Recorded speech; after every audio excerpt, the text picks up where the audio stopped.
Selamat malam semuanya. Oke, puji Tuhan, kita kembali lagi di hari Rabu kali ini, tidak hari Selasa, dengan melanjutkan pembahasan buku Awaken di Giant Within bab 8, yaitu pertanyaannya adalah jawabannya. Baiklah, di sini di awal bab 8 ini saya tidak akan mengulang kembali cerita yang ditulis di buku, tapi akan saya ringkas dan saya ceritakan kembali, yaitu bagaimana keputusan yang tepat diambil oleh seseorang yang dia adalah korban dari kejahatan Nazi. Dia tidak berdialog dengan dirinya, menanyakan bagaimana kok bisa begini, bagaimana Nazi ini bisa sangat kejam. Tapi yang dia pikirkan adalah bagaimana keluar dari kem kematian ini. Berulang-ulang kali dia pikirkan, walaupun tidak ada jawabannya.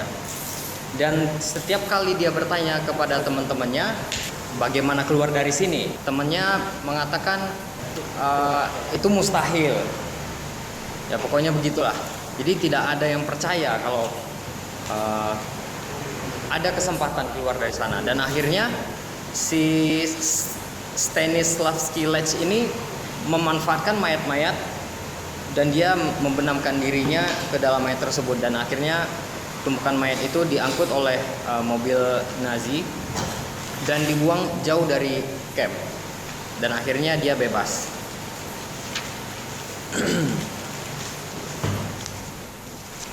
Karena menanyakan pertanyaan yang tepat, Lech ini dapat selamat,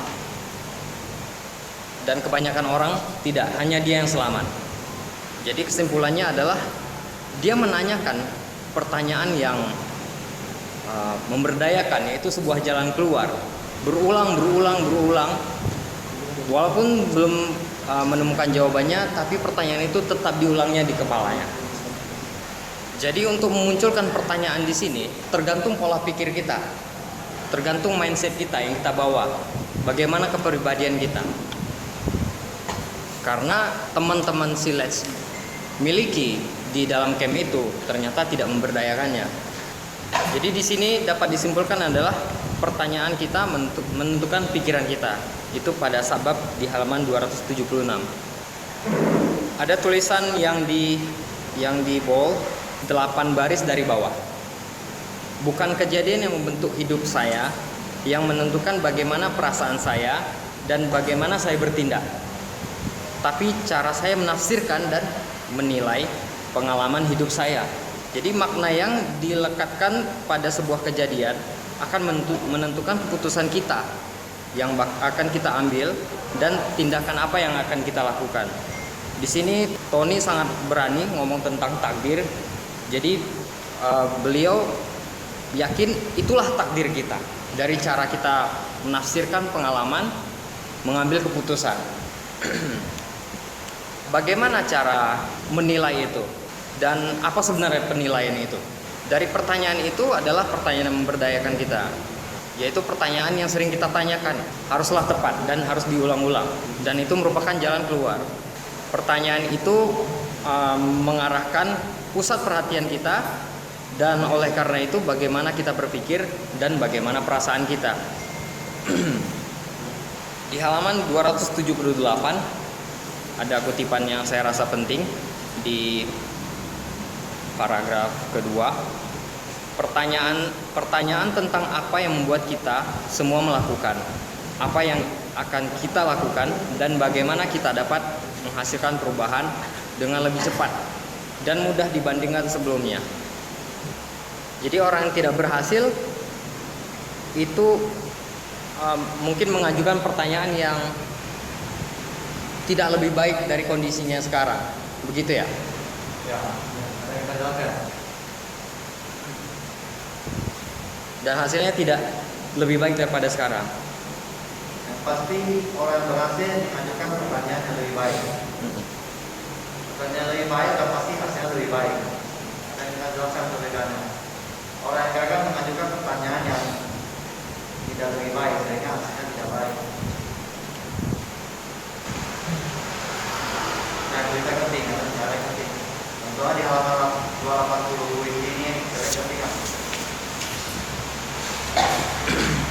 Sebagian orang melihat sesuatu. Ini nanti. Coba baca. Sebagian orang melihat sesuatu yang sudah ada dan berkata, "Mengapa?" Saya memimpikan sesuatu yang belum pernah ada dan berkata, "Mengapa tidak?" Karena ngerti ya. Ini maksud ini mengapa tidak kita mencobanya gitu Boy ya? Ya kira-kira bisa bilang begitu. Seperti kalau kita menjadi seorang bos, kita berusaha untuk jadi seorang bos. Ya benar. Kita contoh ya. Di Krishna melihat dia jadi pekerja sekarang. Ya, Dia nanya mengapa saya jadi pekerja. Itu salah. kalau itu berarti Itu pertanyaan yang tidak lebih baik. Nah, oke. Berarti kalau Krishna memimpikan dia menjadi bos, dia nanya mengapa tidak? Ngerti nggak perbedaannya? Mengapa tidak saya bisa menjadi bos kan? Nanti dia kasih mengapanya banyak, nanti dia selesai satu orang. Kalau di basket yang paling terkenal itu Russell Westbrook. Dia slogan dia why not? Mana itu mengapa tidak? Misalnya apapun yang mau kita kerjakan, kalau belum pernah ada di hidup kita jangan bilang nggak bisa. Mengapa tidak dicoba gitu? Nah, contohnya benar. Nah, tiap hari kita kayak gitu kesalahan aktivitas lupa jadi contoh seperti itu. Contohnya orang PK mereka main game, ya mengapa mereka main game itu ya kita menanya terus, tapi mengapa tidak kita mencoba supaya sama dengan mereka?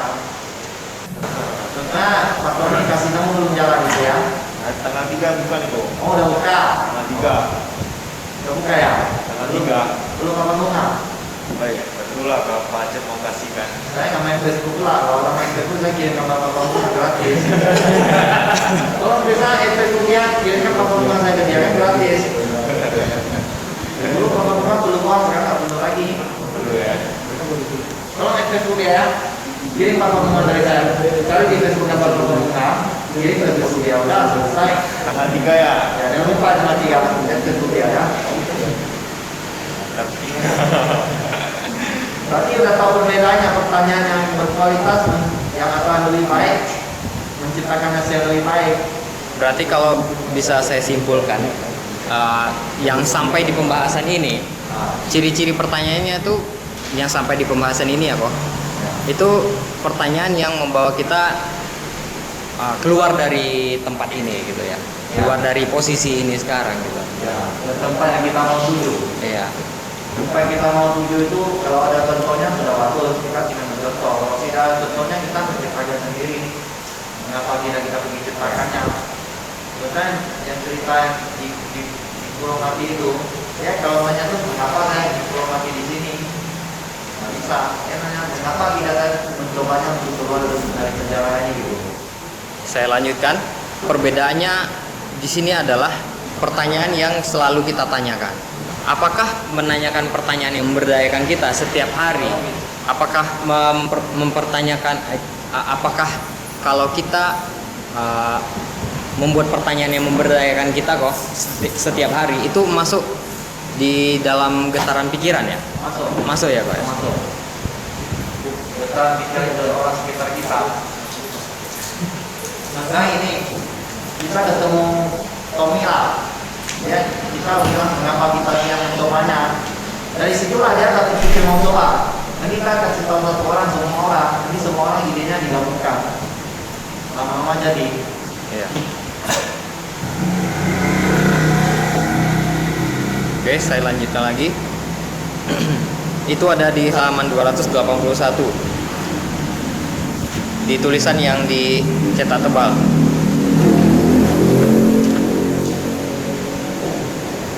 Mereka menjalankan hidup mereka dengan gerakan yang terbatas dan fisiologi yang lumpuh. Tapi yang lebih penting lagi, mereka memusatkan perhatian pada hal-hal yang membuat mereka merasa memiliki beban berat dan kewalahan. Pusat perhatian dan penilaian mereka sangat membatasi pengalaman emosional dalam hidup mereka. Nah, jadi begitu, merubah perasaan dengan cepat. Disimpulkan di sini adalah untuk mengubah perhatian kita dengan mengajukan sebuah pertanyaan baru. Pertanyaan baru yang memunculkan kekuatan kita kembali, yang memunculkan peluang kita untuk bergerak ke depan, bukan pertanyaan yang melemahkan diri kita sendiri. Lihat pertanyaan itu sudah beda jauh nasib dia. Betul. Kalau dia tanya mengapa dia begini, itu apa? Ya yang dapat cuma kasihan dari orang lain apa? Dan sebenarnya bagaimana dia bisa memanfaatkan keadaan yang ada. Contohnya, ini pertanyaan ini bisa diterapkan di kehidupan kerjanya. Contohnya ada contoh. Contohnya dari apa ya? Jadi katanya pertanyaan yang buruk misalnya. Ya. Kemudian saya pagi ini saya datang kerja nih. Ya. Bawaan saya nanya, Pak, hari ini datang kerja ya? Karena jelas-jelas saya datang pagi-pagi, masa saya datang cuma duduk bukan kerja. Ya. Coba kalau dia pertanyaannya lebih bagus, Ya. Pak, hari ini jobdesk kita apa? Apa yang harus kita kejar? Ya. Tentunya itu akan lebih memberdayakan mereka. Ya. Jika kita melihat bawahan kita lebih aktif menanyakan jobdesknya perharinya gitu, apa yang mau dikerjakan. Tentunya kita akan lebih senang untuk menjelaskannya ketimbang pertanyaan yang pertama. Tapi termasuk kita sebagai bawahan kalau cara mengatur pun harus begitu kan? Iya. Ya. Bagaimana di keadaan kita bisa mengatur? Contohnya misalnya kita mau kerja suatu proyek yang kelihatan berhasil sedikit ya. Kita kalau tanya itu mengapa nggak bisa berhasil, mengapa nggak bisa berhasil, mengapa nggak bisa berhasil? Itu beneran nggak bisa berhasil. Beneran tidak bisa berhasil ya? Pastilah. Iya. Kita nanya mengapa tidak berhasil. Kita kasih banyak alasannya nggak berhasil. Kita sudah keseringan meragukan hal tersebut. Ya. Makanya kita selalu memikirkan akan terjadi apa gitu, karena itu yang menggagalkan berhasil atau tidaknya. Ya. Kita nanya terus bagaimana ini bisa berhasil, apa langkah yang perlu saya tempuh. Karena dulu misalnya saya berikan uang sebanyak itu, saya bukan hanya apa saya nggak bisa dapat uang sebanyak itu, bagaimana saya setiap bulan dapat 100 juta, apa caranya harus saya tempuh. Mungkin kalau sama siapa, mau membahas apa, contoh dari sektor siapa. Karena kerja tempat saya juga seorang kita kayak mereka kalau membaca buku, mereka begitu nggak bisa. Kalau saya tak ada begitu, kita jadi bagaimana caranya kita bisa.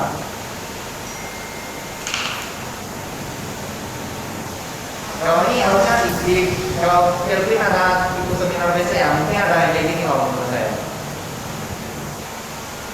Nah, kalau di pertanyaan ini kira-kira di kehidupan Filipina bisa diterapkan.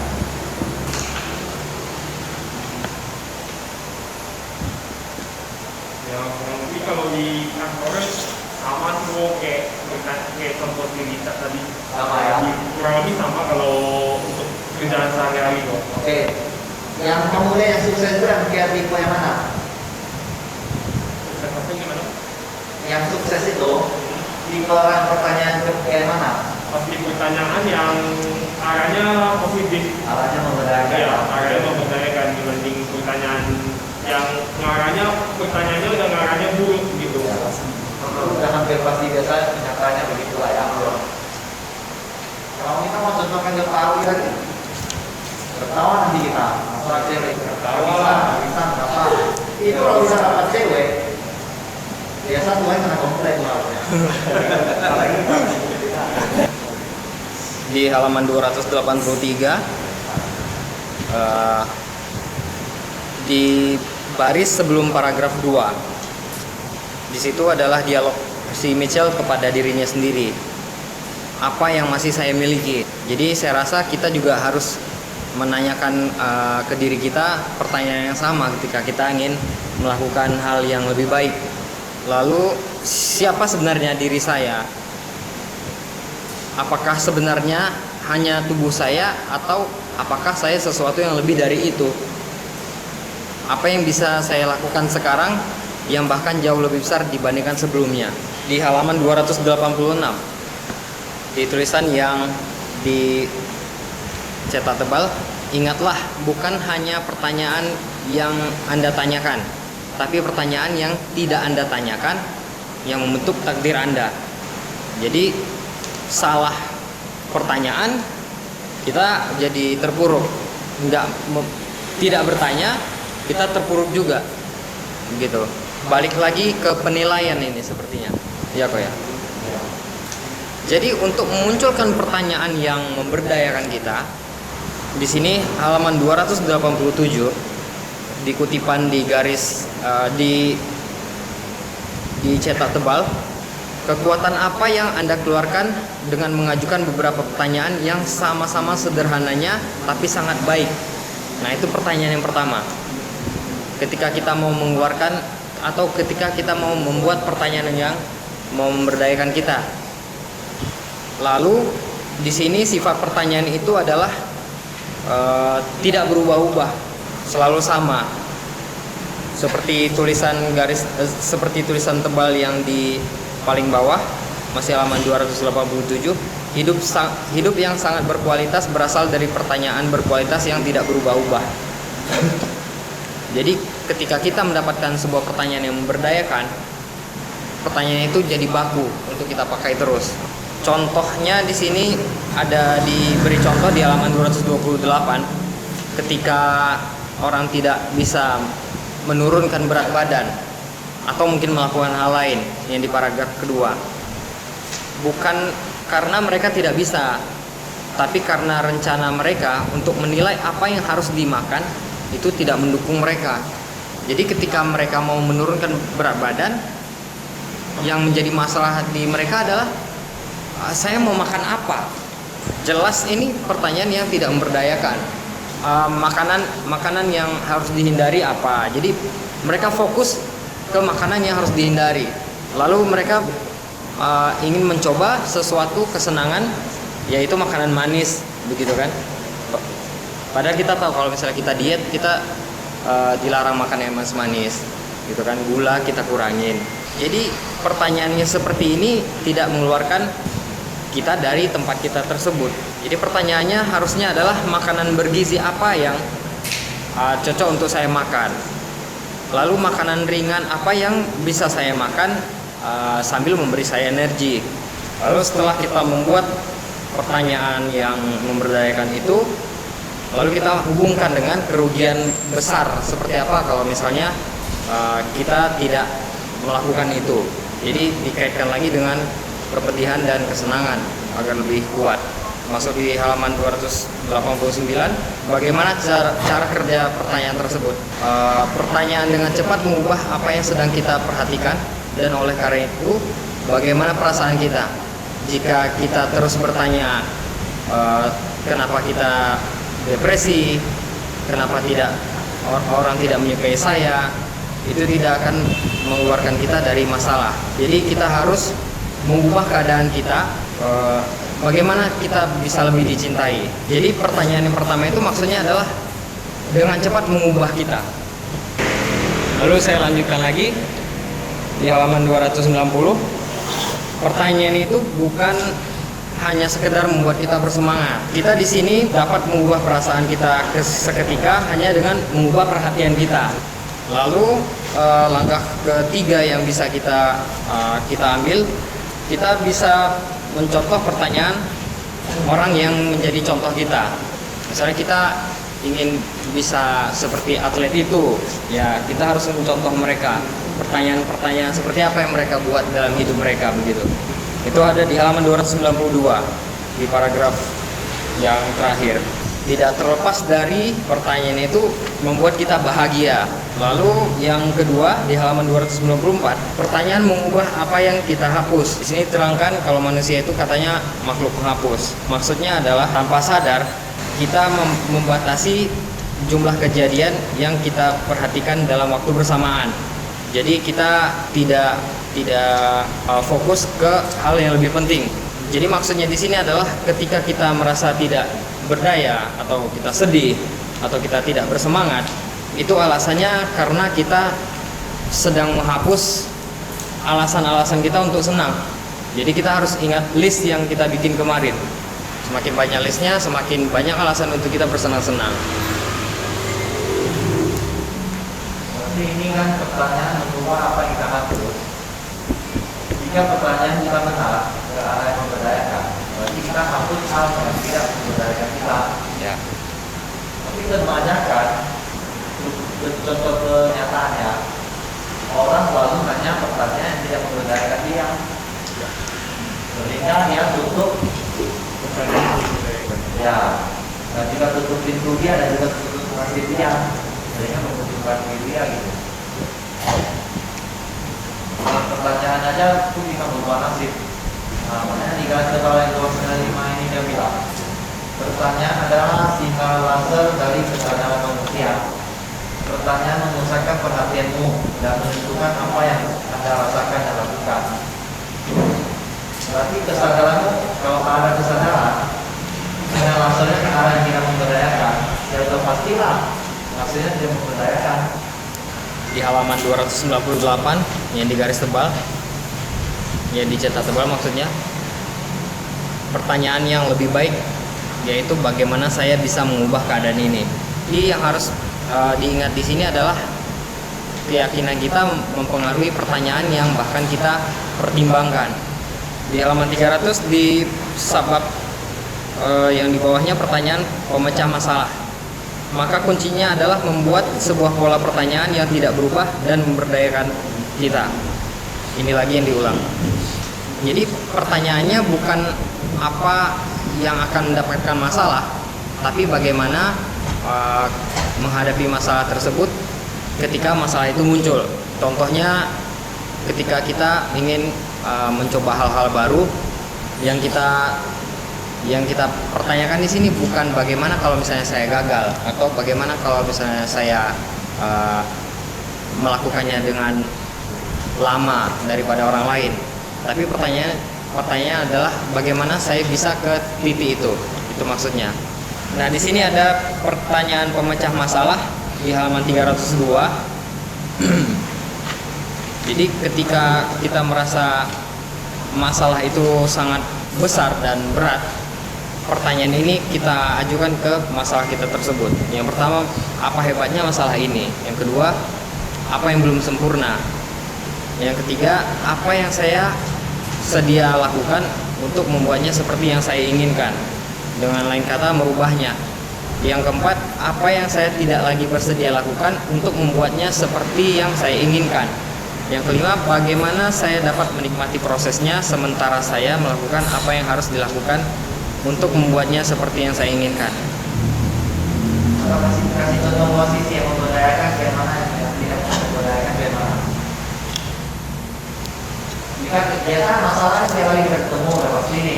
Ya. Semuanya orang ketemu masalah, dia responnya apa? Ya, kenapa masalah ini terjadi pada saya? Gitu ya. Semuanya orang begitu ya. Kenapa masalah ini terjadi pada saya? Kenapa saya sesiap itu? Kenapa bukan orang lain ya? Kok sekarang datangnya gitu? Kenapa saya gitu? Kalau di puasa Anton itu, saya ketemu masalah, ya kan? Apa hebatnya saya ketemu masalah yang berbeda? Masalah ini pengaruhnya sampai di dunia, sampai di mana, dia tanya apa hebatnya masalah ini. Setelah itu, setelah ditanya kenapa masalah ini terjadi pada seorang yang tidak memberdayakannya, dia nanya kenapa hidup saya tidak sempurna, kenapa hidup orang lain sempurna gitu. Ya. Dia nanya kenapa lagi hidup saya tidak sempurna, kenapa hidup orang lain sempurna. Tapi di isinya Tony Robbins, dia cuma masalah nih. Hidup saya apa yang tidak belum sempurna, bagaimana apa yang belum sempurna hidup saya, bagaimana saya membuatnya supaya sempurna. Dia bukan hanya mengapa hidup dia belum sempurna, apa yang belum sempurna hidup saya, dia lihat dulu yang apa. Sekarang di sana ada 5 lah gitu. Oke, di sana ada 5 gitu kan. Pertanyaan 3 lagi. Biasa orang ada di sana 5 itu, kenapa Anda tidak melakukannya untuk saya? Biasa 5 bersih lagi untuk saya. Biasa di depan begitu ya kan. Iya. Tapi kalau di sini bukan begitu. Apakah saya bersedia untuk memperbaiki misal 5 hal ini yang belum sempurna bisa diinginkan? Ya. Ya beda nggak? Beda. Beda ya. Kalau yang nomor 5 itu bagaimana saya dapat menikmati prosesnya itu. Sekarang saya melakukan apa yang harus dilakukan sebetulnya setiap pada kita. Saya berarti sambil lakukan menikmati. Ini mindset dari 5 ini aja mindset udah berubah. Itu biasa berubah menurut saya. Nah, pertanyaan ini di halaman 305 disarankan untuk kita mengulangnya, yaitu berdasarkan apa yang kita perhatikan, apa yang membuat kita lebih bahagia, senang, bangga, bersyukur, gembira, berkomitmen, dan dicintai sepanjang hari. Ini sedikit berbeda lagi ya. Ini bukan pertanyaan bermasalah lagi ya. Pertanyaan di pagi hari. Iya. Ya, yang harus kita sering tanyakan itu. Misalnya suatu mau berangkat kerja, kita tanyakan apa yang bisa saya kontribusikan untuk perusahaan saya. Bagaimana caranya gitu. Atau apa yang bisa saya lakukan supaya perusahaan saya bangga gitu, atau keluarga saya bangga, atau apa hal yang bisa saya nikmati. Seperti evaluasi ini, ada 3 poin. Di halaman 312, halaman terakhir dari bab 8, ada kalanya kita harus berhenti bertanya agar mengalami kemajuan yang dicatat tebal. Jadi setelah kita bertanya, ya kita harus bertindak. Caranya adalah memutuskan apa yang terpenting bagi kita dan kita menggunakan kekuatan diri kita untuk melaksanakannya sekarang. Oke, itu akhir dari bab 8.